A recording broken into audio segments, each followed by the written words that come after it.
అందరికీ నమస్కారం. అందరూ బాగున్నారు కదా? అందరూ బాగుండాలి, సంతోషంగా, ఆనందంగా, హెల్తీగా ఉండాలి. ఓకే, ఈరోజు ఈ వీడియోలో మీకు ఒక ముఖ్యమైన విషయం చెప్దామని, మనకు మూడు విషయాలు మీకు చెప్తాను. Relation, health, money.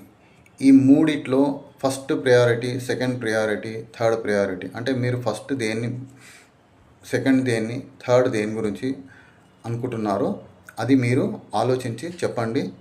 ఓకేనా? ఎందుకంటే దాని మీదనే డిపెండ్ అయి ఉంటుంది మన లైఫ్. మనం ఎలా ఆలోచిస్తున్నామో దాన్ని బట్టే మన లైఫ్ నడుస్తుంది. కాబట్టి మీరు ఈ మూడింటిని ఫస్ట్, సెకండ్, థర్డ్ ఏది అనుకుంటున్నారో నాకు కమెంట్లో చెప్పండి, లేదా మీరు రాసుకొని పెట్టుకోండి. నేను మళ్ళీ వీడియోలో మీకు దీని గురించి డీటెయిల్స్గా చెప్తాను. Okay, thank you.